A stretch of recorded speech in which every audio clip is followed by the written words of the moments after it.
Jamaica. Make we do the right thing. Make we live good today for a better tomorrow. Talk it out. Don't fight it out. The time by the Ministry of National Security is 6:30.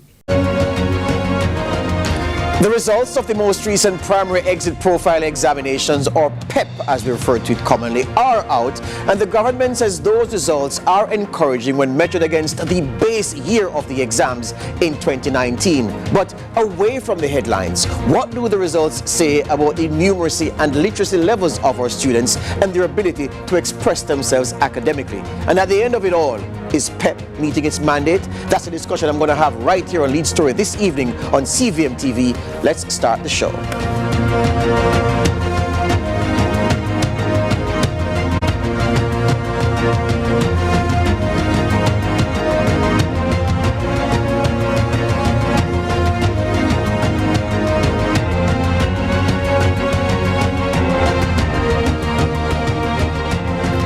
Welcome to Lead Story on CVM TV on this Friday evening. So good to have you with me as usual.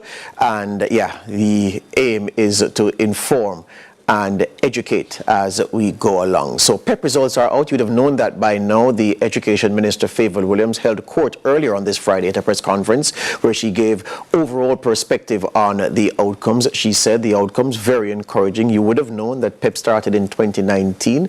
There was the COVID disruption in 2020 and 2021, maybe even 2022 too. The tailwinds of COVID still had an impact. So she says these results are the first results that we can really compare to 2019, given the disruptions in the period between. And she says when she looks at those numbers, it does suggest that what they've been trying to do in schools where numeracy and literacy are concerned across these subject areas, assessed that these things are working. And yeah, there is every reason to be optimistic. So the discussion I'm going to have this afternoon, or this evening rather, will involve the Acting Chief Education Officer, Terrian Thomas Gale, and on Zoom will be the man in charge of the Mona Heights Primary School in St. Andrew, Alex Hepburn. Before I welcome my guests, you've just seen them, they've seen a preview of them. I want to look at what the results are showing overall where math is concerned and language arts, because the government did publish some statistics earlier today, and the overall mathematics distribution for the year. So let's look at that, and then we'll go to language arts. So the first graphic you should see, PEP 2024, overall mathematics performance distribution. And then, all right, we're not having that. All right, so, well, here we go. Good. So the overall math distribution, it shows that the number, well, the percentage that has achieved proficiency, 55%. Of the smallest cohort would have been in the highly proficient range, but the proficient level, the proficient bar rather, is encouraging. Then for language arts, the proficient bar is also encouraging in terms of where the students are landing, and the same can be said for science and social studies. So we hope that you can see and make these graphics out as they are on the screen. But yeah, the ministry says if you look at where proficiency lies and highly proficient, the results of the students and those in the beginning stages of their ability measurement, if you want to call it that, we are making progress. And so these numbers on the bar don't mean much to you, so that's why we've brought two people expertly placed to assess the information. And just before we go to them, Curlin Brown has voiced a package prepared by our producer Jonathan Atkins, which gives a perspective, summarizes rather, what the situation is as reported by the Education Minister earlier on this Friday. 6 years of primary education culminates in D-Day when the primary exit profile results are released. The release of the results is met with jubilation for some and disappointment for others, for these grade 6 students who have ended 3 years of assessments, and they're made aware of their performance and the uniform they will next be donning in September. But the day is not without glitches, with some schools reporting difficulties accessing the Ministry of Education's portal for the results. So how did our students fare for 2024? Of the 34,427 students assessed, 61% of them are proficient in English, with another 6% categorized as highly proficient. Now, when it comes to crunching figures, 55% of the students were proficient in mathematics, with a further 5% classified as highly proficient. students seemingly displayed a stronger chemistry with science, 58% proficient, 14% highly proficient. Social studies twinned with science, reflecting identical numbers. It was in 2019 the first group of students matriculated to secondary education using PEP, which is done over a 3-year period commencing in grade 4 with a performance task assessment testing problem-solving skills. In grade 5, students' analytical skills are assessed in the ability test, and to close the show is the big curriculum-based assessment testing academic competence in grade 6 content. The primary exit profile was heralded by the Ministry of Education as a move to propel Jamaican children to engage in critical thinking. So, with improvements in all subject areas this year, the ministry is clearly elated. With an obvious pep in her step at Friday's presser, it appears Hero Circle has a pass mark on this report card. Thank you, Cardin. Thank you, Jonathan. All right, so to my guests now, the Acting Chief Education Officer, Terry and Thomas Gale, and Alex Hepburn, the Principal of Mona Heights Primary. Mrs. Gale is beside me. Alex, are you still there? I am, George. I'm here. Good afternoon, Principal. Good to see you. Madam Acting Chief Education Officer, so the report from PEP is that relative to 2019, we are moving in the right direction. Right. In isolation, how good were the performances this year? The performances this year, they were really good. They're impressive. I was particularly happy. I am happy because our teachers and students would have put in the work, and we're seeing the results. We were very targeted in how it is that we are approaching teaching and learning. And so as a system-wide, we use data. So the students who sat PEP this year for 2024, when we looked at their grade 5 data, it was very dismal, especially in mathematics. We saw that a large percentage of our students were at the beginning. And so what we did, we pulled those schools with those students, and we did some retraining with our teachers, and very targeted and deliberate. And what we did, we fused not just the teaching of mathematics and language arts, but we looked at all 4 core areas, and we used the resource and technology methodology, especially in the science and the other areas, to show how it is that you can teach these subjects while using the skill base. And the teachers were impressed. The feedback from the workshops, the training, showed that most teachers view the training as excellent or average, above average. And what it challenged them to do was to go back into their schools, into their classrooms, and develop work plans for students. So the Ministry of Education, we are putting the students, we're ensuring that the students are the center of learning. And that, I believe, is a result of the improvement we're seeing. Very well. So in terms of the actual numbers across the 4 core areas, which would be math, language arts, social studies, and science. Right. So did the ministry, based on the work it put in to outfit the teachers with more tools to impart to the students, did it project a range of performances, and did these performances fall within that range? Well, we didn't have for this series, we didn't predict a performance. We were more targeting and getting the work done, because we know that once we put the work done, we would see improvement. So we didn't set out a target for language arts, science, and social studies, because it's the work that needed to be done based on that grade 4 was a lot. And we know that the emphasis and the effort needed to be spent where it is really needed, and that is at the classroom level with our teachers. And I want us to really congratulate our school leaders, our principals, and our teachers for really taking us here. Because while we did the work, if it were that they did not go back and put the work in, we would not have seen this success. So they are the ones, along with our students and parents, that really we are celebrating. We didn't set targets, we just set out deliberate attempts with the intervention. And so I come to you now, Alex Hepburn, as the man in charge at Mona Heights Primary School. Given the weaknesses, vulnerabilities even, on the continuum from grade 4, grade 5 through to grade 6, and the weaknesses identified there, Mrs. Gale is saying the ministry looked at those, was targeted in what it was prescribing to change the picture. Are you, like her, crediting that kind of intervention to the positive results we're seeing this year? Definitely, the ministry would have been very much instrumental in the results that we're seeing this year.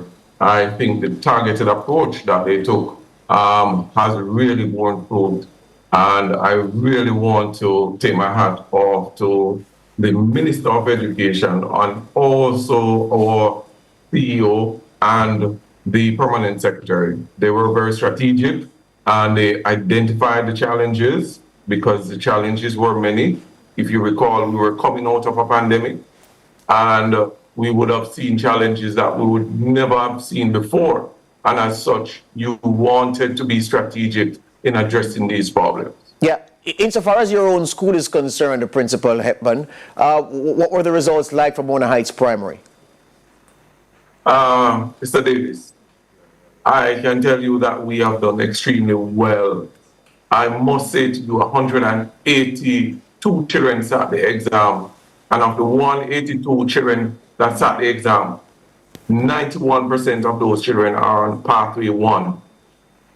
That means, if we should break it down, let me go back to some of the data that you made mention to just now. So in mathematics, we're looking at right now 181 of the 182 students, 156 of these children would have ranked proficient or high proficient. So you're seeing there where upwards of 80% of our children would have been proficient in the mathematics exam. And in science, it was even better. And social studies, overwhelming, we're looking at 98%. So overall, we want to look at, excellence in all the areas. And we don't really target any one child as a school to say we'll have 1 or 2 children doing well. What we want is for all our children to do well. And that we have done this year. Yeah. Mrs. Gale, what convinces you that the method of progressive assessment that PEP uses produces a better child/student than the previous iterations of the primary exit exams? Okay, previously we had GSAT. But we had common entrance. I think you and I did common entrance. So common entrance, GSAT, and no PEP. So GSAT was a one-shot exam, and what we saw was that we weren't getting enough information about the students. What the primary exit profile does, it gives you a complete profile of our students, how they are at grade 4, grade 5, and grade 6. And the reporting mechanism that is used is one that is very diagnostic, in that we send to the high school, and as well the primary schools are able to see how it is that their students perform. And it gives you detailed performance based on the categories. Yes. So it's not just at 90 in math. Yes. We no longer use percentage, we use a scale score.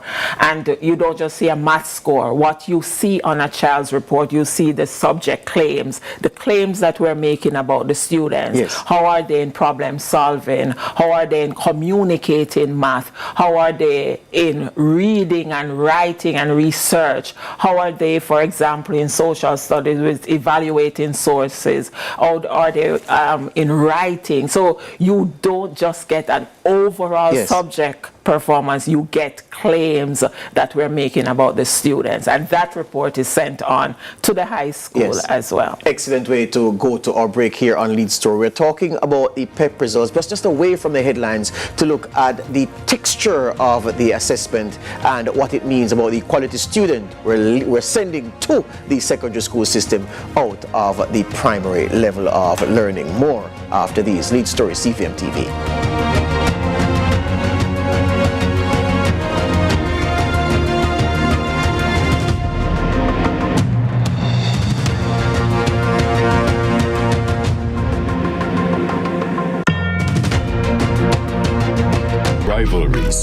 generations, forged in their quest to be CONCACAF's finest.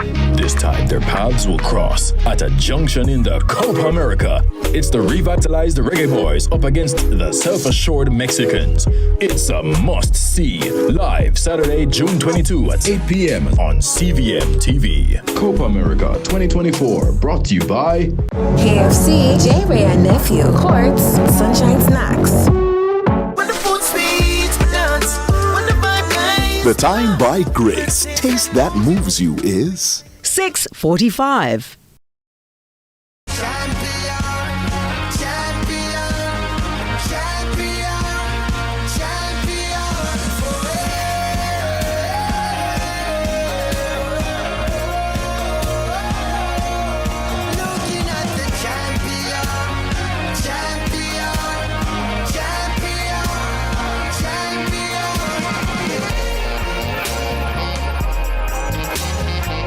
Fitness, brought to you by Your Plate and Nature Valley. Chile and Peru have both won the Copa America twice. Now they hunt a third title. Watch Chile versus Peru live Friday at 7 p.m. on CVM+. Copa America 2024, brought to you by KFC, J-Ray and Nephew, Quartz, Sunshine Snacks.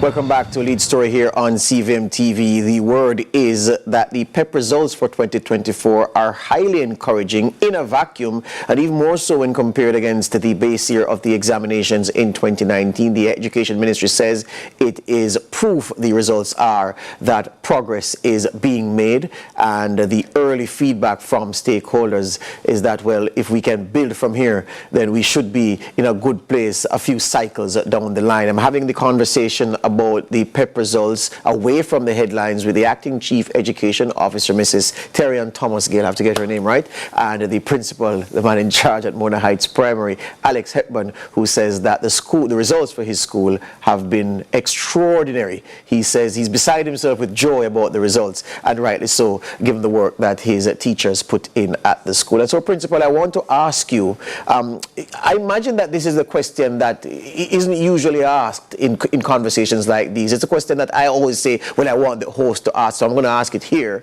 In terms of the results that you could have gotten out of Mona Heights Primary, with the resources that you input into the process, are these the best results you could have gotten for those inputs?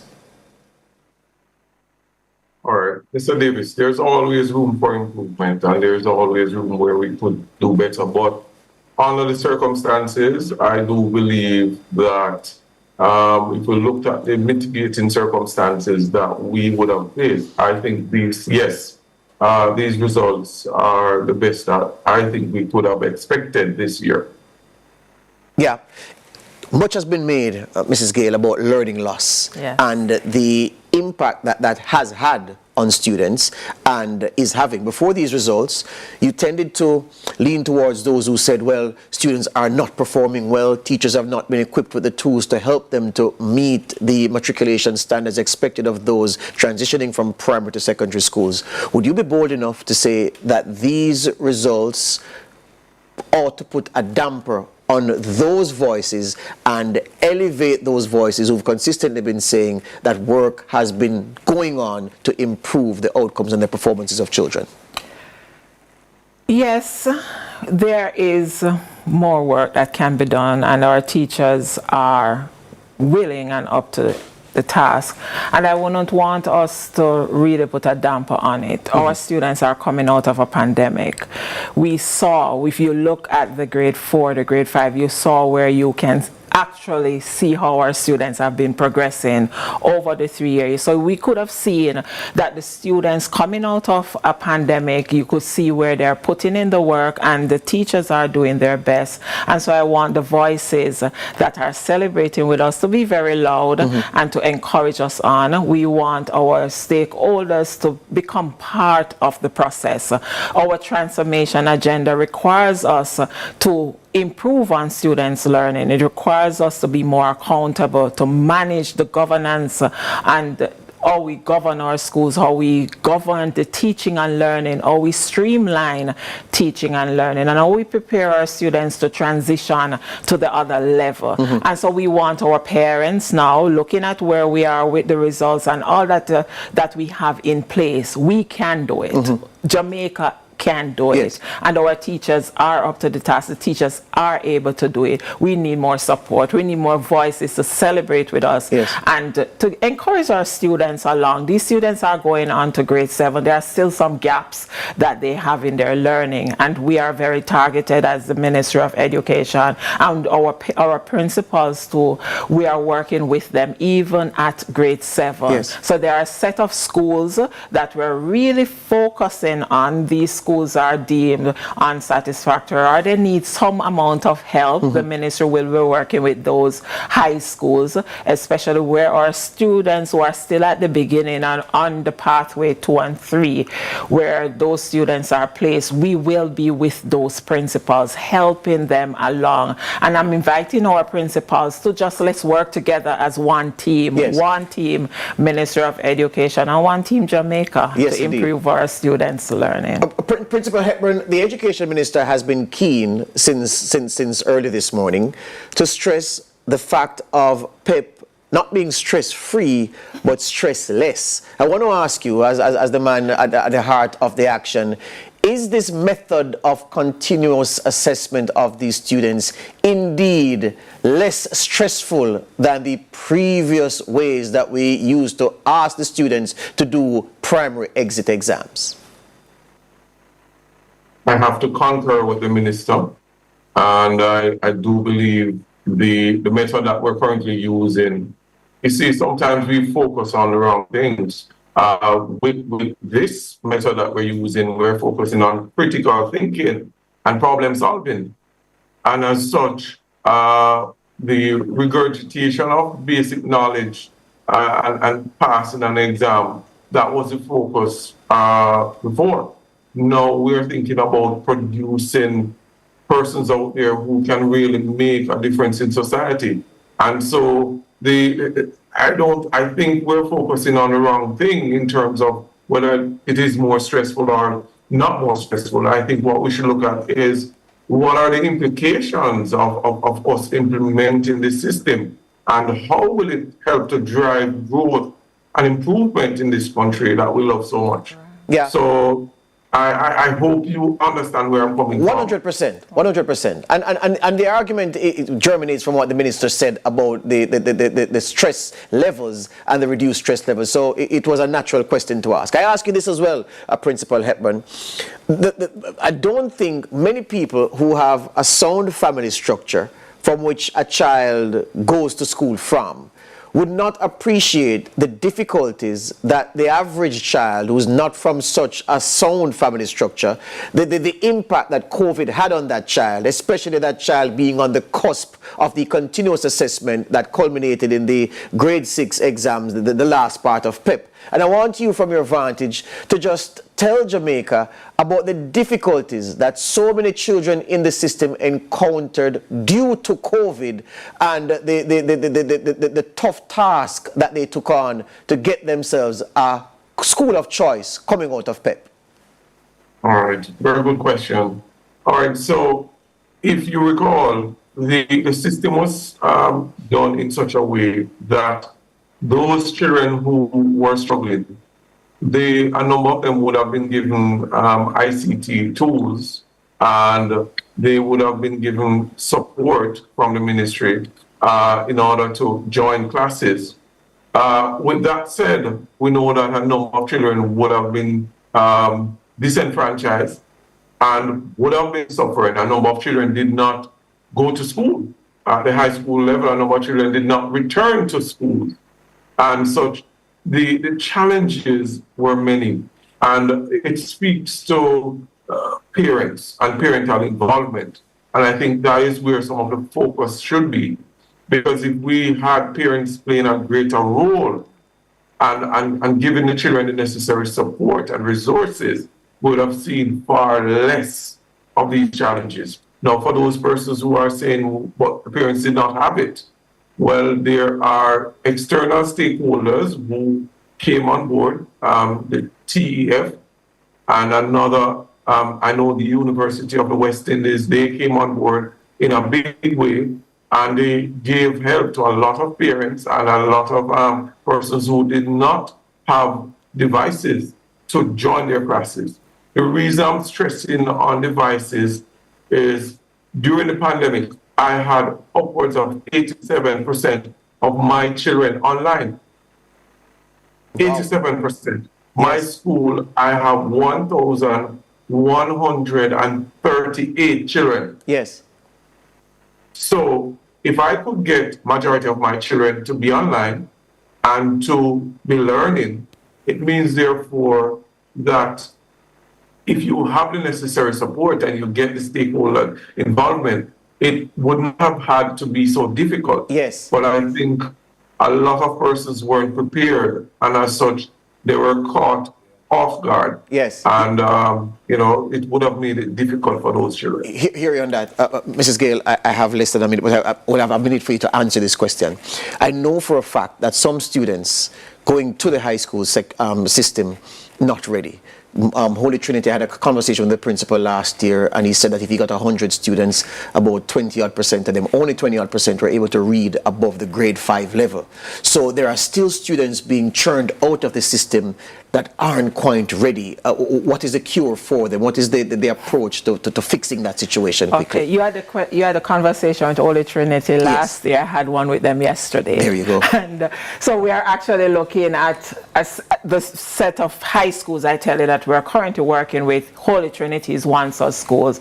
For Holy Trinity, for example, we're putting as grade 7 empowerment program in place where our grade 7 students will be given a shorter timetable. They will be given their resources that have already been sent to the schools to meet these students. Come summer school, we will be having summer schools in these schools, and our students will be exposed to teaching in a different ways. Yes. We have targeted approach for them at the grade 7. So our students going on who are not ready, the ministry will be going in to our high schools with them, and I want to invite my high school principals to just be a part of the process. Yes. Help us to help you Yes. to move our students along the pathways at the secondary school. Hear you on that. Well, there's just enough time for me to say, schools like Mona Heights Primary are to be congratulated for what they've been able to do. And they're not alone. There are many like them and many resourceful principals like